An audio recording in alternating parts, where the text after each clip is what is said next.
fait, je vais pas vous l'apprendre, quand t'es parent, t'es fatigué. J'avais en tête qu'un enfant, ça se levait tôt le matin. J'avais pas en tête que c'était tous les matins. 7 jours sur 7, vraiment 365 jours sur 365. Je me dis, j'ai enfanté d'un patron, quoi. Pas de vacances, il décide de quand mes journées commencent, quand elles se terminent. Même chez Amazon, t'es mieux traité, je te jure. C'est dur, je te jure, c'est dur. Moi, j'ai vraiment jamais été du matin. Moi, franchement, si chaque matin, il y a un mec qui débarquait, qui me proposait de dormir 2 heures de plus en échange d'un membre, aujourd'hui, je serais une femme tronc. Vraiment, je ne refuserai pas. Je suis tellement pas du matin, je pourrais prendre des décisions irrationnelles, vraiment, en échange de sommeil. Et d'ailleurs, je trouve que la société, elle valorise vachement les gens du matin. Il y a pas mal de livres, toi, qui sont sortis ces dernières années. Par exemple, le Miracle Morning, je sais pas si vous connaissez. Ouais, le matin miracle, pour ceux qui ont fait la première langue. Ouais, j'ai vu, il y avait des yeux perdus. Ce livre, en fait, explique que pour réussir dans la vie, c'est le secret des entrepreneurs à succès. Le secret, c'est de se lever tôt. Steve Jobs, 5h30. Michelle Obama, 5h30. Et moi, j'ai lu le livre, je me dis, c'est quoi l'autre secret? Parce que Michel Leboueur aussi se lève à 5h30. Il n'a pas de start-up, le Mich-Mich, vraiment. Il y a autre chose, tu sais, il y a autre chose. Et mon père, il croyait vachement en ça. Mon père qui vraiment se levait tous les matins très tôt pour aller à l'usine. Mais il y croyait, il disait, l'avenir appartient à ceux qui se lèvent tôt. Rien ne t'appartient, papa, vraiment. On est locataire, même la Scénic, elle est en leasing. Vraiment, arrête.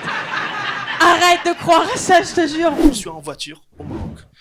Il y a un camion devant moi, avec 5-6 voitures derrière, et le camion roule à 30 km/h, ça me rend ouf. On peut pas le doubler, pourquoi? Parce qu'il y a une ligne blanche, tu vois. Et moi, au bout de 5 minutes, je perds patience, je prends la ligne blanche et je double tout le monde. 1 kilomètre plus tard, je me fais arrêter par les flics, bas côté, j'ouvre ma fenêtre, le flic arrive vers moi, il me fait « How are you ?» J'ai dit « Pardon ?» Il me dit « How are you ?» Je dis là, mais moi, monsieur, je suis français. Et il me dit, je sais pas, tu roules à gauche, peut-être t'es anglais. Il me fait comme ça. Les meilleurs humoristes du monde. Allez, merci le bonhomme, c'était un plaisir de travailler avec vous ce soir. Merci beaucoup. Je vous jure, c'est vrai. Les meufs, vous avez baissé votre niveau d'exigence. Si. Parce que je parlais à une meuf, elle m'a dit, putain, c'est trop attirant. Tu fais pas de faute d'orthographe. J'ai juste dit bonjour en plus, tu vois. Et encore, j'ai même pas joué toutes mes cartes. En vrai, je sais conjuguer, je sais faire genre de truc. Les mecs, on est tellement éclatés que juste si tu dis ça va et tu mets pas le S au début, déjà t'es dans le haut du panier. Tu vois ou pas? T'as fait la moitié du taf. Et l'autre moitié, c'est si t'es pas en couple. Incroyable quand même. Je te jure. Et après, j'ai des potes à moi, tu sais, des mecs qui me disent ouais, mais nous on subit la misère sexuelle. Tu sais, je suis là, genre misère sexuelle. Écris-le moi juste pour voir, tu vois. Juste pour voir si t'as pas redoublé ta CM2. Ma parole. C'est incroyable comment on est éclatés. Carrément, j'ai des copines, elles me disent ouais, putain, je parlais avec un mec et tout. Il a pas parlé dans les 3 premiers messages. Oh, du coup, je le baisse, quoi. T'es là. Putain, à ce point-là, on est éclaté. C'est fou, quand même. Ce matin, j'ai reçu un message. Je vous jure que c'est vrai. Il m'a dit... Il y a un mec qui m'a dit, je suis pas gay, mais ta voix, elle me rassure. Ça fait gay, hein. Moi, je dis, pourquoi il a eu besoin de justifier? Tu peux être rassuré sans être gay, tranquille, il n'y a pas de galère. Après, je me suis dit, vas-y, ça m'a rendu curieux et j'ai besoin d'interpréter. Du coup, j'ai répondu. Et je lui ai dit, je suis pas gay non plus, mais ça fait plaisir. Il m'a dit, je suis pas gay, mais c'est vrai que ça te fait plaisir. Tu sais, moi, je connaissais le jeu Jacques Diadi. Je me suis dit, c'est une variante, moi, je suis pas gay. Ça a l'air mortel comme jeu, vas-y, on joue. Et je dis, bah, je suis pas gay, mais franchement, si ça te rassure, ouais, ça me flatte. Il me dit, il y a moyen, on va boire un café, on voit si tu me rassures en live. Je dis, mais t'as pas dit, moi je suis pas gay.